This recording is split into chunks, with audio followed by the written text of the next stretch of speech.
When people hear the phrase national debt, they usually imagine something simple, a country borrowing money, owing it to someone else, and someday needing to pay it back. The mental picture is almost personal, like a household with a credit card. This intuition is comforting because it implies clarity. There is a borrower, a lender, and a clear line of obligation. But the moment you ask one basic question, who actually owns national debt, that clarity starts to dissolve. And with it, the ordinary idea of sovereignty. At the most basic level, national debt exists because governments spend more than they collect in taxes. To cover the gap, they issue bonds. These bonds are promises. Lend the government money today, and it will repay you later with interest. This mechanism is not controversial.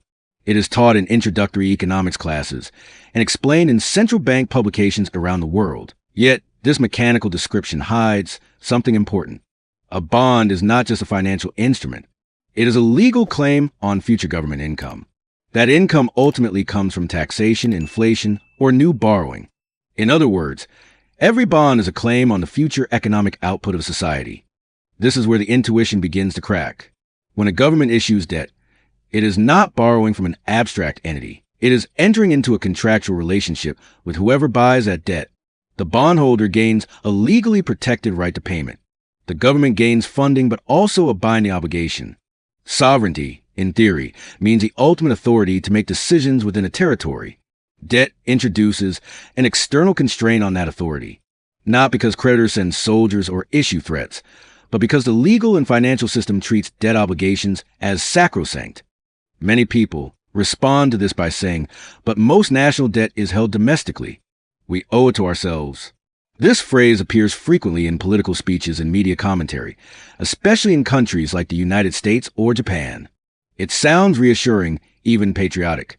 If a country owes money to its own citizens, how can that undermine sovereignty? The problem is that this framing quietly blurs the difference between society as a whole and the specific institutions that actually hold the debt. Before even getting into who holds the bonds, it is worth pausing on another assumption, that the government, as the issuer of currency and law, is automatically in control of the situation. After all, governments can tax, regulate, and in some cases create money. Does not that make them the dominant party in the relationship? In practice, not entirely. Modern states have bound themselves to rules legal, institutional, and reputational that limit how freely they can use those powers. Defaulting outright is rare not because it is impossible, but because it carries enormous economic and political costs. Inflation can erode debt, but too much inflation destabilizes a financial system the government depends on. Printing money may be technically easy, but maintaining trust in that money is not. This brings us back to the core question: who is on the other side of the contract, who holds the legal claims on future government resources? When people answer the nation itself, they are collapsing many different actors into one vague collective. In reality, ownership of debt is concentrated, structured, and mediated by institutions whose interests do not always align with those of the population at large. Consider how a government bond actually circulates. It is issued at auction, often purchased by large financial institutions because they have the capital, regulatory incentives, and technical access to do so. From there, bonds are traded, pledged as collateral, used in repurchase agreements, and held to meet regulatory requirements. At each step, the bond functions less like a moral obligation between a state and its people and more like a standardized asset within a global financial system. The bond's value depends on credibility, liquidity, and enforcement, not on national identity. This is why the idea of national debt is misleading. The debt is national in the sense that the state issues it, but ownership is defined by contract law and market structure, not by citizenship or democratic participation. Whoever holds a bond holds a claim. The state's obligation is not to the people in general, but to specific balance sheets. Historically, this distinction has mattered a great deal. In the 19th century, countries that defaulted on sovereign debt often found themselves shut out of international capital markets for decades. They retained their flags, borders, and governments, but their economic autonomy was severely constrained. More recently, during the European sovereign debt crisis after 2010, countries like Greece formally remained sovereign states, yet their fiscal policies were effectively dictated by creditor conditions tied to bailout programs. The debt was not enforced by invasion, but by access to liquidity and legal obligations embedded in financial agreements. Even in countries that issued debt in their own currency, the relationship is more subtle than it appears. The government may not face immediate external coercion, but it still operates within a system where bond markets react to perceived risk. Interest rates rise, refinancing becomes more expensive, and political choices narrow. The mere anticipation of market reaction can shape policy long before any crisis occurs. So when we ask who owns national debt, we are not asking a technical accounting question. We are asking who holds enforceable claims on the future actions of a state. That is why the concept of sovereignty becomes blurry. Sovereignty suggests ultimate freedom of choice. Debt introduces durable obligations that cannot be ignored without consequences. These consequences are not theoretical. They show up in budget negotiations, social spending cuts, tax increases, and monetary policy decisions. The illusion lies in thinking that because the state is powerful, it is automatically in control. In reality, power in a debt-based system is relational. It flows through contracts, institutions, and expectations. The state is not simply a ruler standing above the system. It is a participant bound by the same legal and financial frameworks it enforces.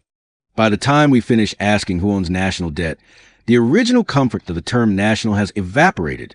What remains is a network of claims and constraints that shape what governments can and cannot do. The debt is not just a number on a balance sheet. It is a relationship of power, one that quietly reshapes the meaning of sovereignty long before any crisis makes it visible. One of the most common defenses of high national debt is a claim that it is mostly owned domestically. The phrase is usually followed by a reassuring conclusion.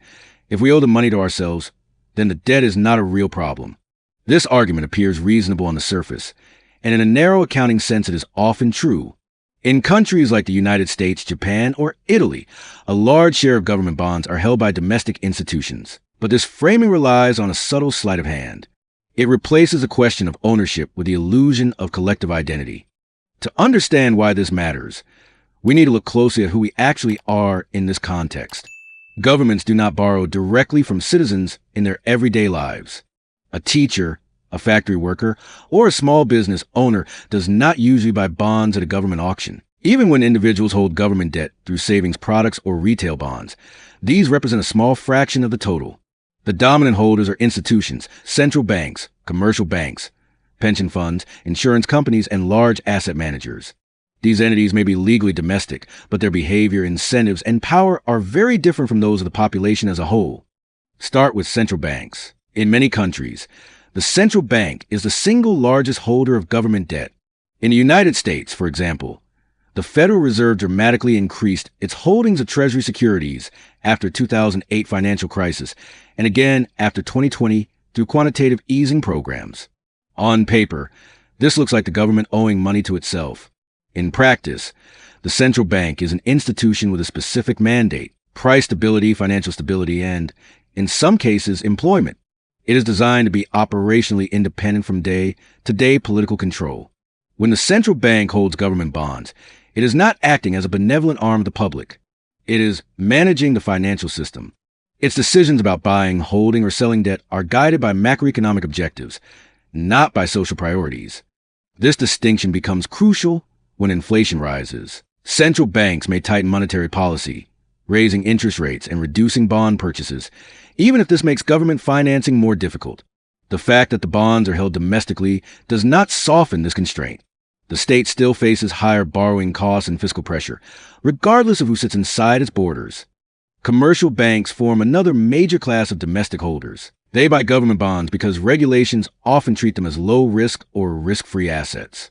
These bonds are used as collateral, as liquidity buffers, and as a safe place to park excess reserves.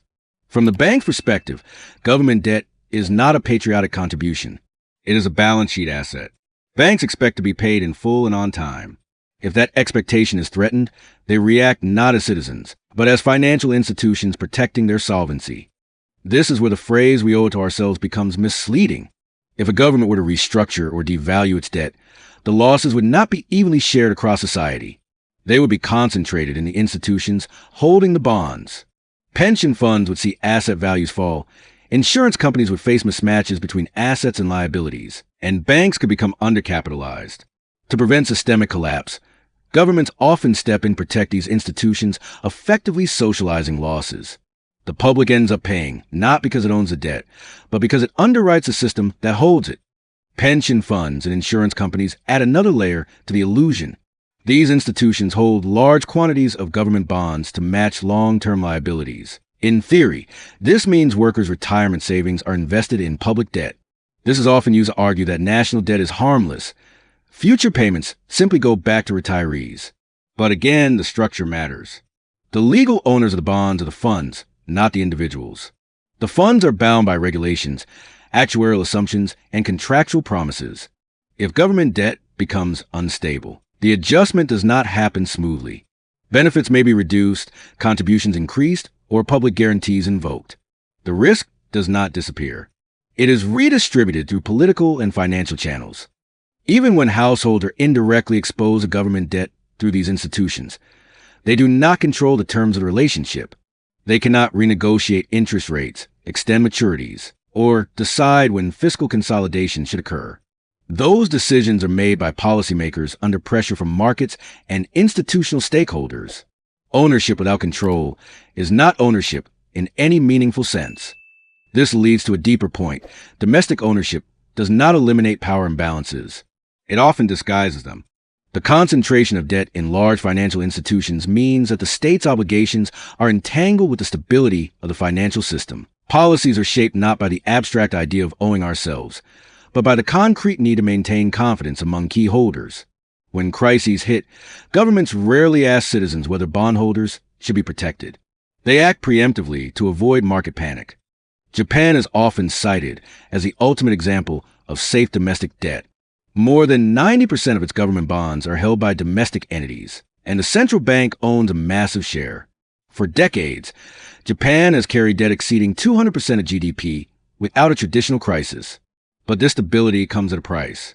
Fiscal policy is heavily constrained, monetary policy is deeply intertwined with government financing, and the central bank's balance sheet has become a permanent feature of the system. Sovereignty exists, but it is exercised within a narrow corridor defined by institutional commitments. The key mistake in "we owe it to ourselves" argument is that it treats the nation as a single actor. In reality, modern economies are composed of layered institutions with different incentives and legal rights. When debt is serviced, the payments flow to specific balance sheets, not society as a whole. When debt becomes a problem, the costs are managed through taxes, inflation, spending cuts, or financial repression, all of which affect citizens unevenly.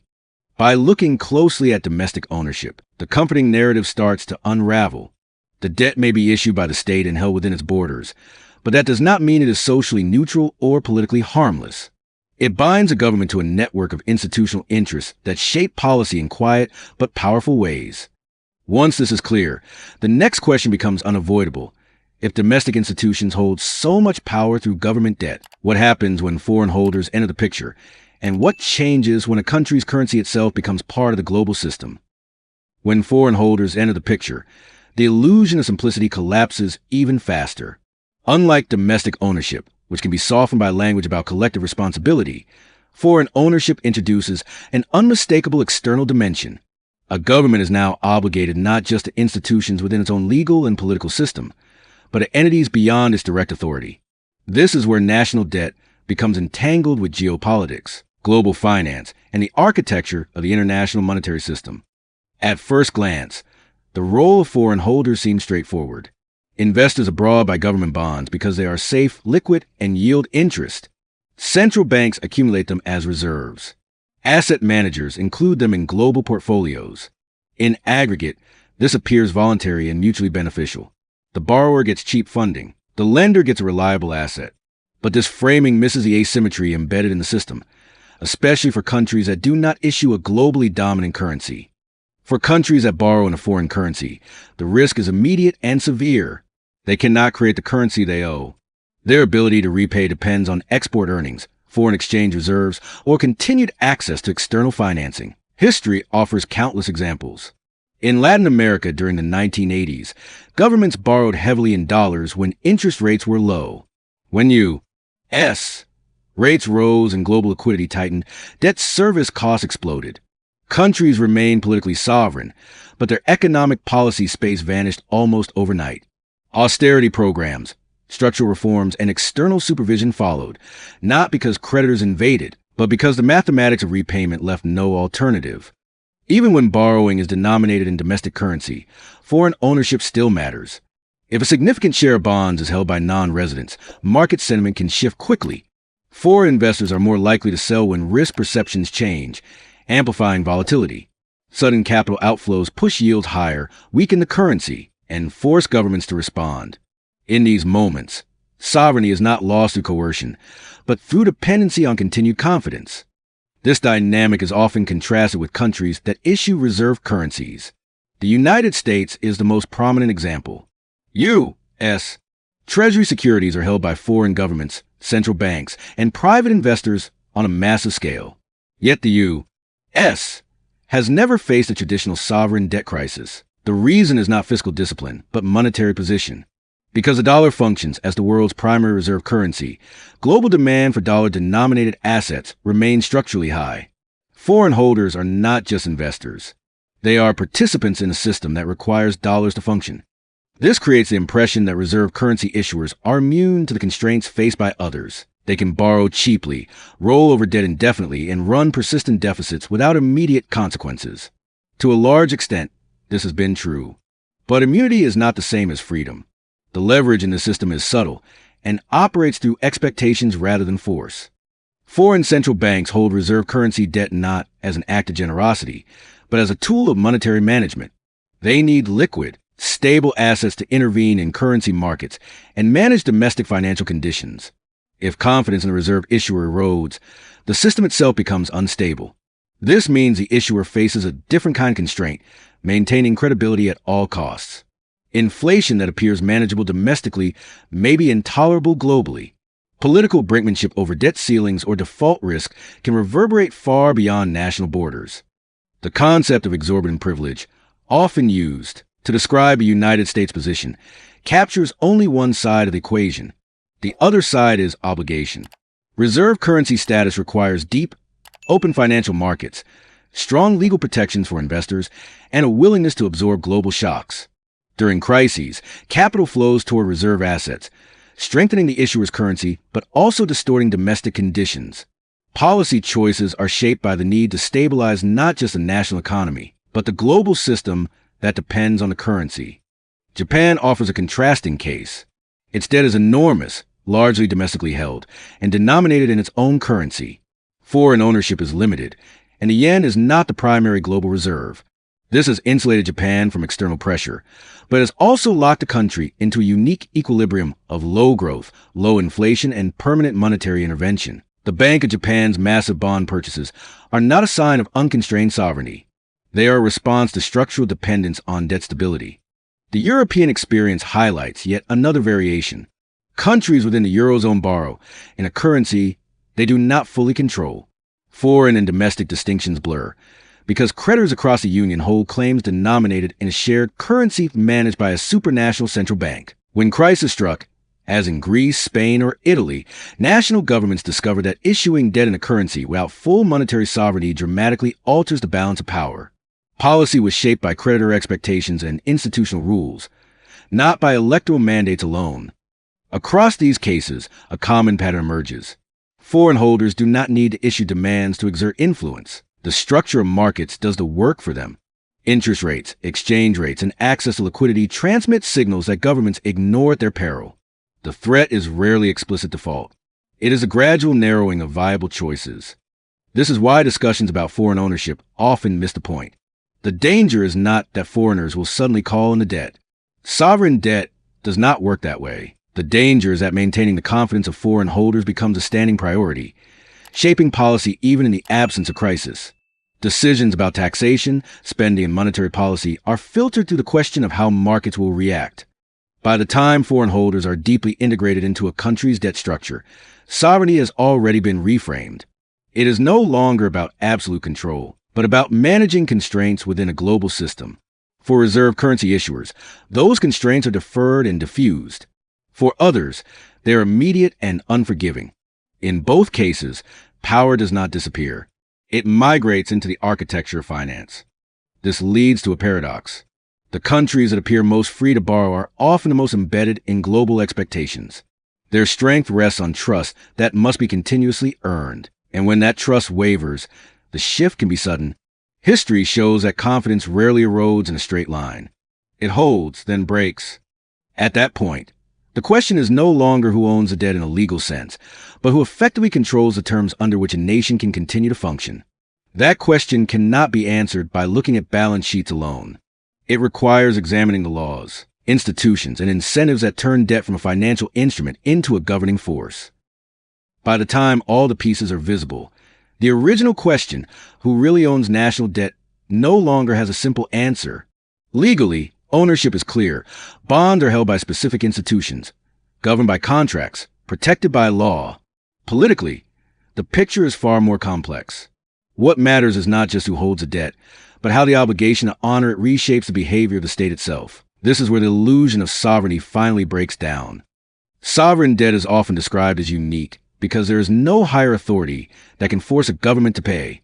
Unlike a household or a corporation, a state cannot be liquidated. This observation is technically correct, but it is also misleading.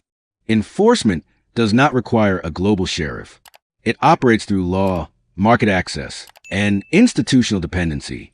Governments choose to honor debt not because they are coerced at gunpoint, but because default would unravel the systems they rely on to govern.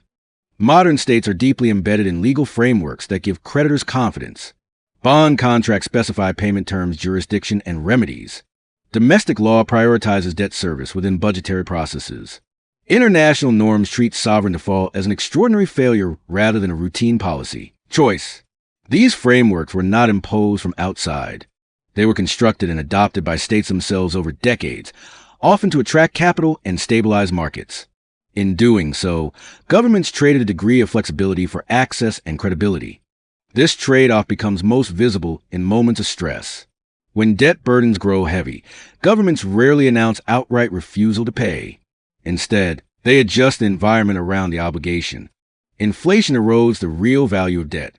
Financial repression channels domestic savings into government bonds at below market rates. Taxes rise, spending shifts, and public services are restructured. The debt is honored in form, but the cost is redistributed across society.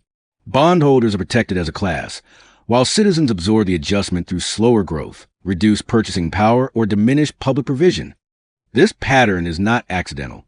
Debt service occupies a privileged position in fiscal systems because disrupting it threatens financial stability. Banks, pensions, and insurers rely on government bonds as foundational assets. Undermining those assets risks cascading failures. Faced with this, policymakers consistently prioritize continuity over confrontation. The question is never framed as whether the debt should be paid, but how the burden of paying it should be managed. At this point, ownership becomes less important than leverage. The holders of debt do not need to dictate policy directly. Their power lies in the consequences of being ignored. Markets react faster than legislatures.